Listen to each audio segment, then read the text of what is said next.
Muito bem, queridos alunos, minhas queridas alunas, professor Roberto novamente com vocês aqui agora, e nós vamos dar início ao nosso curso, tá? Embora um curso pequeno, posso dizer até um mini curso, tá?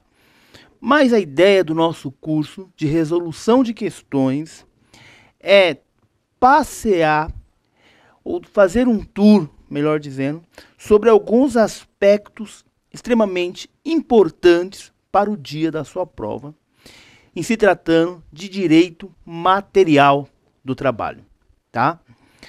Galera, é o seguinte, resolver questões é extremamente importante. Eu venho falando isso para vocês desde o nosso curso, do intensivo, do nosso curso regular. Eu venho falando para os nossos alunos da importância de treinar. Nós temos que treinar questões.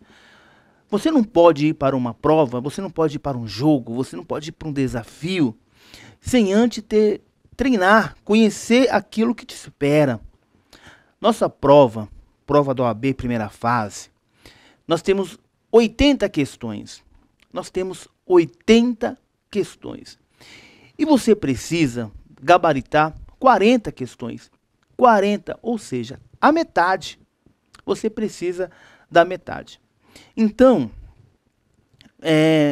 você no dia da sua prova, realizando 80 questões,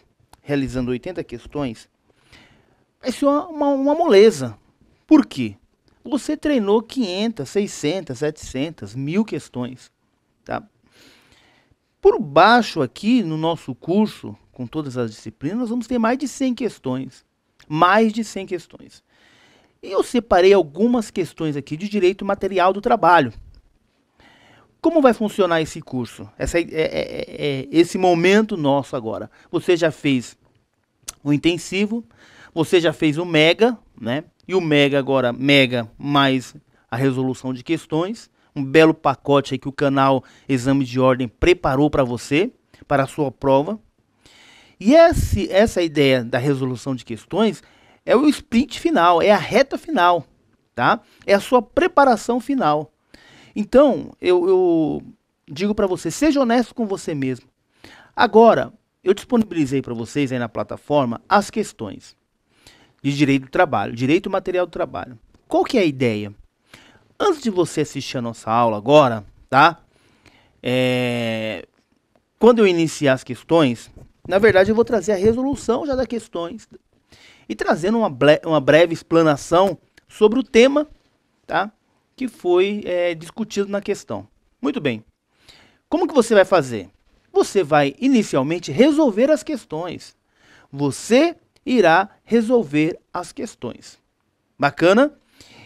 Depois que você resolver as questões, você vai dar um play aí no vídeo, tá? E vamos ver qual é o gabarito, se você acertou, se você não acertou, está te faltando o conteúdo, e aí você vai aprender esse conteúdo que estava te faltando para que chegue no dia da sua prova você não erre. O momento de errar, se você errar é agora. Agora você pode errar. Você vai corrigir esse erro, vai tampar essa brecha, tá? E vai buscar esse conteúdo. Agora, no dia da sua prova, você não pode errar. No dia da prova, não pode errar, galera. No dia da sua prova, você não pode errar. Se você não pode errar, você vai treinar agora comigo. Bacana? Então, dá uma pausa aí, toma uma água, vê os seus e-mails, vê o seu Facebook, mas não fica muito tempo lá. Resolve as questões, tá? Ou 5 em 5. E depois, dê um play e vem comigo aqui pra gente verificar se você acertou ou se você errou a questão. Se errou, por que errou? Bacana? Então, resolução de questões aqui no canal Exame de Ordem, tá? Canal Exame de Ordem. Eu sou o professor Roberto Comporto. Meu e-mail robertocomporto@yahoo.com.br. robertocomporto@yahoo.com.br. Então, resolução de questões. Vamos para a nossa primeira questão. Pessoal, sempre quando eu for realizar uma questão, eu tenho que observar, entre outros detalhes, 2 pontos que eu tenho como cruciais para que você possa ir bem numa questão. Primeiro, eu tenho que identificar, através de uma leitura, de uma boa leitura, de uma interpretação, qual é o tema que está sendo tratado naquela questão. Qual é o tema que o examinador está me cobrando? Está cobrando o meu conhecimento. Qual é o tema que ele está cobrando o conhecimento? Bacana. Identifiquei isso. Bom, ele vai falar, nesse caso da primeira questão, sobre fontes. Então, eu vou buscar lá no meu HD interno, né? Na minha memória, eu estudei, fiz o intensivão, fiz mega revisão, li o texto de lei. Eu vou buscar agora, na minha memória, tudo que eu sei sobre fontes. Não vou resolver nada por enquanto. Vou relembrar, fonte é isso, fonte material, fonte formal, tal. Venho trazendo isso na minha memória, todo esse tema com muita calma, porque dá tempo de você fazer as questões, vem com calma, tá? Num segundo momento, sei o tema, busquei lá no meu HD, eu vou analisar o seguinte: o que ele quer é a correta ou a questão incorreta? Qual é a resposta que o meu examinador quer? Então observe que aqui, ó, ele quer saber sobre fontes do direito do trabalho, tá? Que é a nossa disciplina. Em seguida, olha aqui comigo na tela, ele quer o quê? Ele quer a questão incorreta. Percebe que ele quer a questão incorreta. Muita gente cai aqui na prova, tá? Porque o nosso cérebro, pessoal, ele está condicionado a questões corretas. Então, quando você lê a primeira questão, você já vai observar, opa, é a correta. E aí você já marca, opa, é a correta. Quando, na verdade, ele queria a incorreta. Então, você tem que tomar muito cuidado com isso, tá? E à medida que nós estamos resolvendo as questões, eu vou trazendo para você aqui outras dicas importantes para você resolver a questão. Vamos para a questão de número 1. Você já resolveu essa questão aí, né? Se você já resolveu, vem comigo. Considerando as fontes do direito do trabalho, assinale a opção incorreta. Pessoal, nós sabemos que fonte, você estudou comigo, fonte é como nasce esse direito, como nasce o direito do trabalho. Como que ele nasce, no primeiro momento, como que ele nasce, por que esse direito do trabalho nasceu e como ele se apresenta para a sociedade. Como esse direito, positivado agora pelo Estado, irá se apresentar para a sociedade? Como que esse direito irá se mostrar para a sociedade? Como que esse direito, ele nasce, ele surge e, no segundo momento, ele se apresenta? E de que forma ele se apresenta para a sociedade? Então, nós temos a fonte do direito do trabalho como a nascente, a origem, né? O surgimento, fonte de fontes, a nascente, a origem. Imagine realmente uma nascente de água. Da onde essa água vem? Qual a origem dela? O direito é a mesma forma, o direito do trabalho. As fontes são as origens. Como que surge o direito do trabalho? Por que surgiu o direito do trabalho? Como que ele se apresenta, esse direito positivado, se apresenta para a sociedade? E aí, como nós sabemos que fonte é a nascente, nós temos dois tipos de fontes. Fontes materiais e fontes formais. Lembra disso? Fonte material e fonte formal. Fonte material, pessoal, a fonte material é o que incentivou, o que motivou o legislador criar aquela norma. O que motivou o legislador criar a lei? Ora, fonte material é a vontade. Por que o legislador criou? Ele criou aquela norma dado uma situação fática, política, econômica, tá? Política, econômica, histórica, financeira. Esses eventos, como por exemplo a Revolução Industrial no século XVIII, tá? O fascismo, toda essa discussão lá no século XVIII em relação ao trabalhador, tá? A união dos trabalhadores, tá? Realização de greve, paralisando as empresas por sua vez deixando de produzir. Se a empresa não produzia, o Estado por sua vez também não recebia os tributos, não recebia os impostos. E se o Estado não recebe imposto, não tem como ele prestar o serviço público, né? Porque o Estado também precisa de dinheiro, precisa de grana. Então, esses motivos Lá no século XVIII, tá? Com a Revolução Industrial, com o capitalismo, foram situações que o Estado teve que intervir. Quando o Estado teve que intervir, o Estado disse, eu preciso agora proteger esse trabalhador, eu preciso fazer algo em prol desse trabalhador. Lógico que o Estado também tinha o seu interesse, tinha, para que as empresas voltassem a produzir, tá? Mas o que levou o legislador a criar a proteção ao trabalhador? Foi justamente a Revolução Industrial do século XVIII, tá? O capitalismo, a pressão exercida por parte dos trabalhadores que se reuniam para que pudessem ter melhores condições de trabalho. Então, esse momento econômico, esse momento histórico, esse momento político é o que nós chamamos de fonte material. É um momento pré-jurídico, ainda não tem lei, não tem norma, só tem a vontade do legislador. Então esse é o momento pré-jurídico. Se é um momento pré-jurídico, é um momento histórico, político, cultural, enfim. Exemplo foi a Revolução do século XVIII, Revolução Industrial.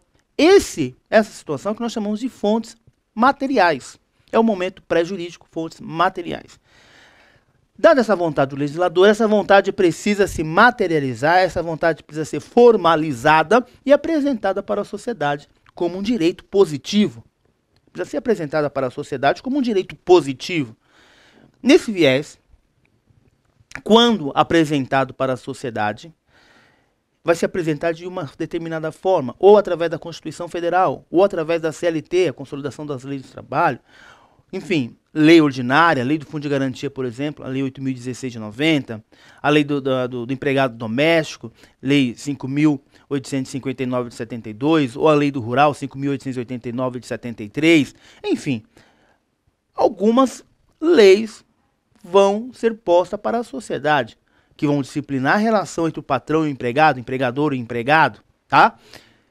Essa materialização, essa vontade do legislador, quando ela é formalizada, nós temos a fonte formal. Fonte formal, tá? A fonte formal, por sua vez, são divididas em duas categorias.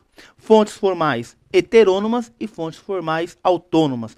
Fontes formais heterônomas é quando eu tenho a participação do Estado. Eu tenho a participação do Estado, tá? O Estado participando de uma relação, ou seja, o Estado participando na formação de um direito positivo, o Estado regulamentando uma relação jurídica, tá? Quando o Estado faz isso, ele está participando, é o que nós chamamos de fontes formais heterônomas. O legislador teve a sua vontade, formalizou, só que essa formalização teve a participação direta do Estado. Nós chamamos de fontes formais heterônomas. E as fontes formais autônomas, por sua vez, são aquelas que o próprio nome se revela. Fontes formais autônomas vem de autonomia, ou seja, as partes elaboram esse conjunto de regras de forma autônomas, ou seja, não tem a participação do Estado. Exemplos de fontes formais autônoma é a convenção coletiva. Exemplo de fontes formais autônoma é o acordo coletivo. Professor, e a sentença normativa? Sentença normativa já tem a participação do Estado. Quando eu tenho a participação do Estado, nós conhecemos como fontes formais heterônomas, porque eu tenho aí a participação do Estado. Então, a fonte formal autônoma, então, acordo coletivo, convenção coletiva, regulamento da empresa, contrato de trabalho, tá? São fontes formais autônomas, porque não tem a participação do Estado. Uma breve explanação para que possamos resolver essa questão de número 1. Vamos lá? Então, considerando as fontes do direito do trabalho, assinale a alternativa, ele quer a incorreta, hein? Ele quer a incorreta. Sob a perspectiva econômica, a Revolução Industrial ocorrida no século XVIII e suas consequências na disseminação do sistema capitalista constituiu a fonte material básica do direito do trabalho. Perfeita essa questão. A questão está, a alternativa está correta. Se ele quer incorreta, não serve para a gente. Sobre a ótica sociológica, o processo de agregação dos trabalhadores em empresas, cidades, regiões do mundo ocidental, favorecendo o surgimento de uma consequência social coletiva de índole reivindicatória como resultado da expansão do sistema econômico, pode ser apontado como fonte material do direito do trabalho. Perfeita essa questão também, pessoal. Questão perfeita, questão correta, tá? Do ponto de vista econômico, do ponto de vista sociológico, tá? É realmente fonte material do direito do trabalho. Então, essa também está correta. Vamos para a letra C. Olha a letra C, preste atenção aqui. Filosoficamente, correntes de pensamento tais como trabalhismo, socialismo cristão, o fascismo corporativo, entre outras, fundaram o direito do trabalho e por isso são consideradas fontes formais. Ó, o que ele fez aqui? Ele te pegou aqui, ó. Fontes formais desse ramo da ciência jurídica. Ele quer a questão incorreta. Nós sabemos que fontes formais é a vontade do legislador, é a forma com que a lei irá se apresentar, a forma com que a vontade do Estado irá se apresentar para a sociedade, como um direito positivo. Então aqui nós estamos falando de fontes formais, nesse caso não, né? Aqui não. Essa situação é fonte material, mas se ele quer incorreta, o gabarito da nossa questão nós já sabemos que é a letra C. Gabarito, letra C. Vamos ver a D também? Sob o ponto de vista político, a ação articulada dos trabalhadores buscando melhoria de sua condição social com a participação dos sindicatos tem operado como elemento indutor da positivação das normas legais trabalhistas, razão pela qual deve ser considerada fonte material do direito do trabalho. Bacana essa questão também. Correta, portanto, nosso gabarito, letra C de casa. Bacana, pessoal? Vamos mais uma questãozinha? Vamos lá? Questão de número 2. Questão de número 2. Assinala a alternativa que indica o princípio do trabalho que prevê a proteção do salário contra desconto não previsto em lei. Vamos identificar o tema. O tema que ele está querendo o quê? Princípios. Ele quer saber sobre princípios, tá? Então ele quer saber sobre princípios. Aqui ele não falou nada de incorreta, tá? Mas ele quer saber qual é o princípio.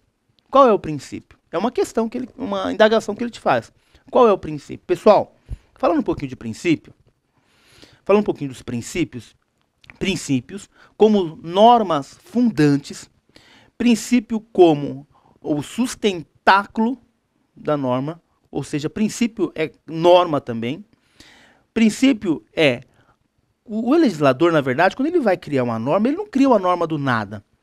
O princípio serve de inspiração, é algo já consolidado na sociedade, tá? Já testado, já aprovado, e se sabe que aquilo é verdade, tá?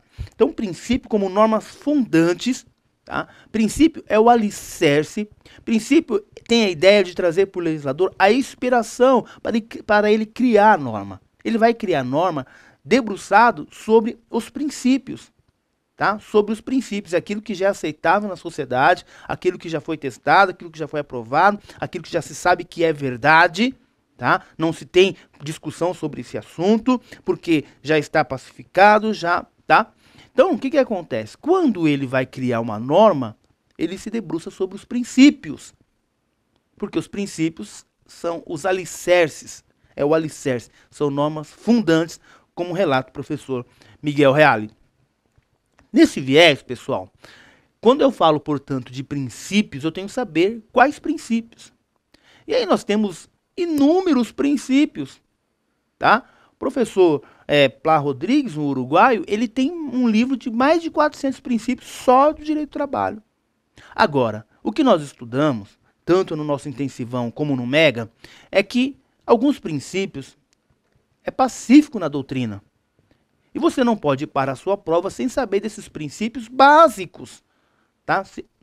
Então, princípios, além deles ser normas fundantes, deles servir como inspiração, os princípios, na lacuna, na falta da norma, os princípios são aplicados. O exemplo disso é o artigo 8º da CLT, tá? E aí você Dá uma lida no artigo 8º da CLT, que ele está dizendo, quando da falta de uma norma, tá? Eu posso me utilizar, por exemplo, dos princípios, da analogia, da equidade, do direito comparado, da jurisprudência. Está lá no artigo 8º da CLT. Então, princípios como norma propriamente dita, tá? Porque numa lacuna, na ausência de uma norma, eu vou usar os princípios, tá? E na interpretação, porque no momento de eu interpretar uma norma, eu vou interpretá-la analisando e baseado nos princípios, tá? Então, isso aí também é extremamente importante. Então, princípio como inspiração para o legislador, princípio como norma, princípio como uma maneira de eu interpretar também a norma. Bacana? Quais princípios eu tenho, pessoal? Eu tenho o princípio da proteção. O princípio da proteção ele se divide em outros 3 princípios. Princípios da condição mais benéfica, princípio da condição mais benéfica, súmula 51 do TST e artigo 5º da Constituição Federal, vai trazer a ideia que é o seguinte, novas alterações no regulamento da empresa, por exemplo, alterações nas condutas, enfim, a empresa usando o jus variante dela, só poderá alcançar, se for prejudicial ao trabalhador que já está na empresa, já está trabalhando, tá? É a ideia do direito garantido, tá? Cuidado, porque para alguns aspectos eu não tenho direito garantido, como por exemplo a insalubridade, a periculosidade, eu não tenho direito garantido aí não, tá? Cuidado com isso. Mas em alguns temas eu posso ter a ideia desse direito garantido no direito do trabalho. Cuidado com isso, é uma linha muito fina e perigosa. Mas algumas situações, tá?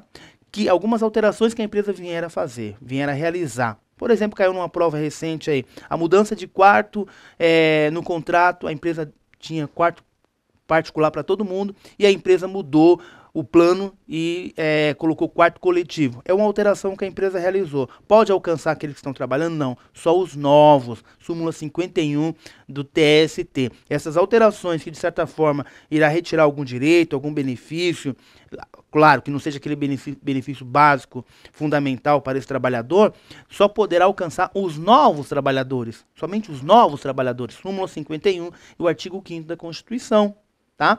Então, esse é a situação mais benéfica. Eu tenho ainda a situação, a norma mais favorável. Norma mais favorável. O que é a norma mais favorável?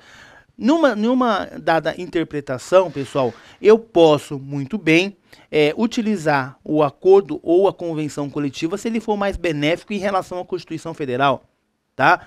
Posso usar o contrato, que é uma fonte autônoma, fonte formal autônoma, se ele for mais benéfico do que a Constituição Federal.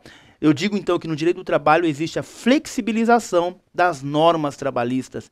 A norma mais favorável será aplicada, tá? Então eu vou aplicar a norma mais favorável. Então eu tenho, dentro do princípio da proteção, eu tenho aí o princípio da condição mais benéfica, eu também tenho a norma mais benéfica e, por fim, dentro do princípio da proteção, eu tenho a situação da interpretação mais benéfica. Essa interpretação mais benéfica, tá? É aquele conhecido indúbio pró-operário ou indúbio pró-mísero. Então eu tenho indúbio pró-operário ou conhecido também como indúbio pró-mísero.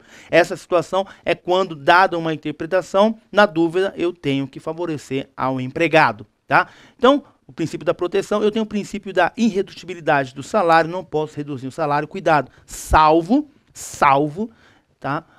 Convenção ou acordo coletivo, lá do artigo 7º, cuidado, tá? Então eu tenho o princípio da irredutibilidade do salário, da irrenunciabilidade de direitos, o empregado não pode renunciar direitos, tá? Eu tenho o princípio da intangibilidade, tá? Nos termos do 462 da CLT, ou seja, eu só posso realizar descontos desse empregado, aqueles descontos autorizados por lei. Descontos autorizados por lei. 462 da CLT. Descontos autorizados por lei.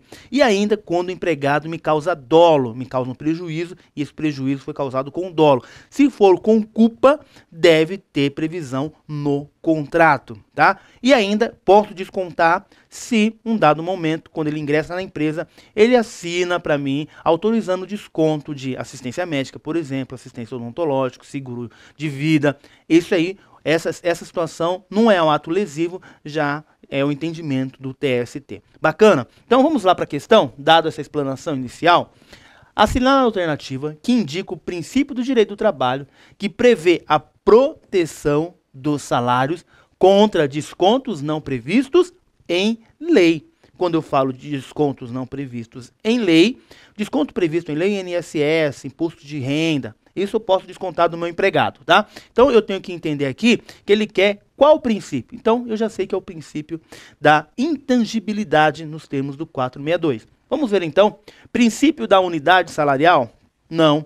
Princípio da primazia da realidade, ele trouxe o princípio aqui da primazia da realidade, que é o princípio o qual nos traz que os fatos são mais importantes, do que a prova documental. Ora, se eu contratei um empregado para ganhar R$2.000 e eu registrar a carteira dele com 1.000, vou pagar o fundo de garantia, 13º, INSS sobre 1.000, mas qual é a realidade fática? Que ele foi contratado por 2.000. Mesmo que ele assinou a carteira, mesmo que o contrato, mesmo que essa parte operacional esteja bonitinho, tudo organizado, qual é o que ele pode pretender? Ele pode pretender o registro, ele buscar na justiça o registro, todas as suas verbas sobre o salário de 2.000, porque essa é a realidade, princípio da realidade, tá? Onde a realidade, os fatos são mais importantes do que as provas documentais. Vou invocar o artigo 9º, pedindo a nulidade de toda essa situação e que seja registrado com o valor correto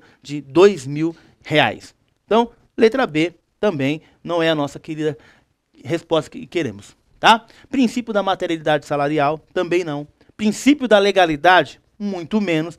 Aqui está o princípio que nós buscamos. Princípio da intangibilidade, tá? Salarial. Portanto, o gabarito, letra E de elefante. Bacana, pessoal? Vamos lá? Mais questões? Mais questões. Vamos para a questão de número 3. Vamos lá. No direito do trabalho, o acordo coletivo é classificado como fonte. Mais uma questão de fonte. Aí ficou fácil. Aqui não precisa nem explanar, porque nós falamos lá na primeira questão sobre fontes, né? Então, qual tipo de fonte? Jurisprudencial. Olha o que ele colocou aqui. A jurisprudência é uma fonte, a jurisprudência é um tipo de fonte, mas a jurisprudência tem a participação de quem? Não é o Estado, não é o TST que emana a súmula, as OJs, tá? Então, é um tipo de fonte. Fonte material heterônoma, não existe fonte material heterônoma, pessoal. Fonte material, nós não falamos de fonte material heterônoma, falamos? Não, tá? Essa questão dessa divisão é nas fontes formais heterônomas, fontes formais autônomas. Ele tentou te confundir aqui. Então, não serve a para nós, não serve a B para nós. É uma fonte material autônoma, mais uma vez ele tentou te confundir aqui. Fonte formal autônoma, né? É uma fonte costumeira? Não. É uma fonte formal? Fonte formal, tá? Embora ele não trouxe aqui fonte formal heterônoma ou fonte formal autônoma, porque ele podia cobrar se era uma fonte formal heterônoma, com a participação do Estado, ou uma fonte formal autônoma. Então, como ele não colocou, ele só colocou fonte formal, o acordo coletivo ou a convenção coletiva é uma espécie de fonte formal. Portanto, gabarito, letra E de elefante. Bacana? Mais uma questão? Vamos lá. Questão de número 4. Com relação ao contrato de emprego, assinale a alternativa.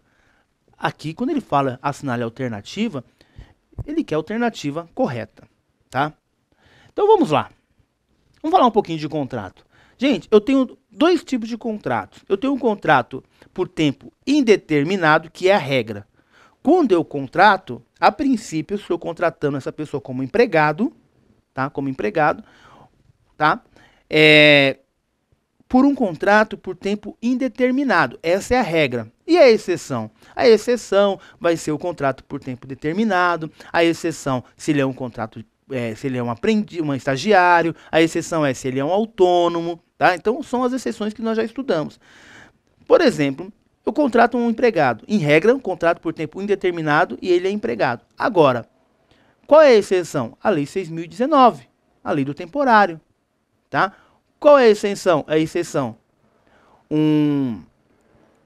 Além do temporário da Lei 6.019, eu tenho a terceirização. Pode ser um terceiro, tá? De acordo com a súmula 331 do TST. Então, Eu tenho as exceções, mas a regra é que o contrato seja por tempo indeterminado. Eu tenho dois tipos de contrato, o contrato por tempo indeterminado e o contrato por tempo determinado. O contrato por tempo indeterminado é aquele que não tem prazo para terminar, tá? Vai desenvolver atividade que foi compactuada com o meu patrão, tá? Não tenho prazo, é vedada dispensa arbitrária, enfim. Contrato por tempo indeterminado. E por determinado? Essa é a exceção. E é a exceção que pode ser cobrada na sua prova. Eu tenho um contrato por tempo determinado temporário, tá? Que é aquele que da Lei 6.019, que no máximo é 3 meses, máximo 3 meses, tá? Para substituição de pessoal ou acréscimo de serviço. O caso do final do ano. Chegou o final do ano, as empresas, lojas, enfim, shopping, precisa contratar empregados. Mas ele vai contratar, ele tem 10, vai contratar mais 20 só para aquele período de final do ano? Não, ele pode contratar temporário. Qual o prazo máximo desse temporário? 3 meses. Posso renovar por mais 3? Pode, mas aí eu preciso da autorização do Ministério do Trabalho e Emprego, da Superintendência do Ministério do Trabalho, tá? Posso prorrogar para mais 3, mas eu preciso da autorização do Ministério do Trabalho. Estou falando de contrato temporário, prazo máximo de 3 meses para substituir funcionário ou acréscimo de serviço. É um tipo de contrato por tempo determinado. Tem o contrato de experiência, prazo máximo do contrato de experiência, aquele que era para testar o empregado, para ver se ele se adapta à empresa, se eu gosto do serviço dele, se ele realmente conhece tudo aquilo que ele falou. 3 meses. Pode ser prorrogado? Pode. Eu não posso, gente, prorrogar por mais 3 meses. A prorrogação deve ser estabelecida dentro do prazo máximo. Qual é o prazo máximo? 3 meses. Então, eu posso realizar um contrato por tempo determinado de experiência por 45 dias, mais 45 dias. Por 60 dias, mais 30 dias. Mas não posso ultrapassar 90 dias. Posso contratar por 30 mais 60, 60 mais 30, 45 mais 45, 30 mais 60, 60 mais 30. Mas eu não posso ultrapassar os 90 dias, tá? Cuidado, porque os 90 dias, tá? 90 dias não são 3 meses, deve ser contado aí direitinho o prazo. Por quê? Se o meu contrato for encerrado no domingo e eu não trabalho no domingo, a empresa não abre no domingo, eu tenho que encerrar isso na sexta-feira, senão vai me dar problema. Passa a ser por tempo indeterminado. Tá? Eu tenho um contrato de 2 anos máximo, quando a empresa é transitória, ou o serviço é transitório. A empresa é transitória, monta feiras de eventos, faz shows, monta shows, uma empresa produtora de eventos, enfim. Ele tem uns determinados eventos, fica na dependência de eventos. Posso contratar temporário? Determinado? Pode. Posso, por quanto tempo? Não mais que 2 anos. Quando o serviço é temporário ou a empresa é temporária. Falamos da empresa temporária, empresa de show, de eventos. Agora, o serviço é transitório, o serviço é temporário. Ou seja, eu preciso contratar um expert em informática para montar a rede da minha empresa. É um serviço transitório, um serviço temporário, transitoriedade. Precisa ter essa característica de transitoriedade, acho que é a palavra mais correta. Transitoriedade, ou seja, esse camarada vai montar a minha rede e vai embora, tá? E ainda, a empresa é transitória, vou fazer o show, vou montar o palco, o show, depois acabou, tá? Então a empresa é transitória. Nesse viés, posso estabelecer um contrato por tempo determinado por prazo não mais de 2 anos, prazo não excedente a 2 anos, tá? Pode ser renovado? Sim, dentro dos 2 anos. Posso contratar por 1 ano, depois mais 1 ano. 6 meses, mas depois 1 ano e meio, tá? Posso? Bacana. E depois que eu dispensar que acabou esse contrato, só depois de 6 meses você pode realizar um novo contrato com esse empregado, tá? Exceto se tiver um serviço muito técnico, por exemplo, você precisa instalar máquinas, é um serviço transitório, só que a máquina não chegou do exterior ainda. Posso prorrogar? Pode, aí tem essa exceção. Bacana? Você vai dar uma lida lá no 442 da CLT, que vem trazendo pra gente essas questões de contratos. Então vamos ver o que ele traz pra gente. Quando da contratação por prazo determinado, somente é possível nova contratação entre as mesmas partes, num prazo nunca inferior a 3 meses.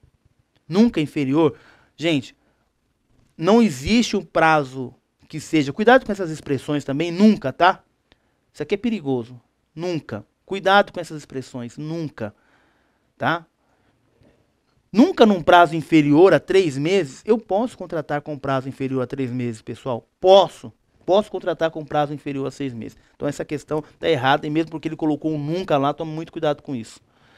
São formas autorizadas por lei para a celebração de qualquer contrato de trabalho por prazo determinado, transitoriedade da atividade, tudo bem, do empregador, e qualidade extraordinária de serviço que justifique. Aqui nós estamos falando do temporário, tá? Estamos falando do temporário. Ele disse que o empregador, a atividade dele deve ser transitória, mais a quantidade extraordinária de serviço, tá? Cuidado com isso aí também. Essa questão também não nos interessa. Em nenhuma hipótese, o contrato por prazo determinado poderá suceder dentro de 6 meses ou outro contrato por prazo determinado. Até, gente, essa regra que não pode dentro dos 6 meses é correto, mas tem a exceção, tá? E observe que ele colocou aqui em nenhuma hipótese. E eu tenho uma hipótese quando de um serviço técnico, extremamente técnico, que eu estou dependendo de uma máquina que vai vir do exterior e esse serviço é técnico, tá? Ele poderá sim ultrapassar os 6 meses. Tem essa exceção. O problema aqui é que ele colocou em nenhuma hipótese, tá? Vamos para a letra D. O contrato de emprego por prazo indeterminado. Observe que agora ele colocou o prazo indeterminado. Ele misturou as duas situações aqui, tá? Na questão. Aqui, prazo indeterminado é aquele que as partes, ao celebraram, não estipulam a sua duração, nem fixam o seu termo extinto, podendo versar sobre qualquer obrigação de prestar qualquer tipo de serviço, manual ou intelectual. Serviço lícito, tá, gente? Então, bacana, perfeito essa questão, essa alternativa. Portanto, o gabarito para nós aqui é a letra D de dado. Bacana? Fizemos aí a nossa quatro questõezinhas, fizemos 4 questões. Eu volto com você no próximo bloco. Vamos virar o bloco e vamos dar sequência aqui no nosso estudo Direito e Material do Trabalho, no nosso curso de resolução de questões. Te aguardo.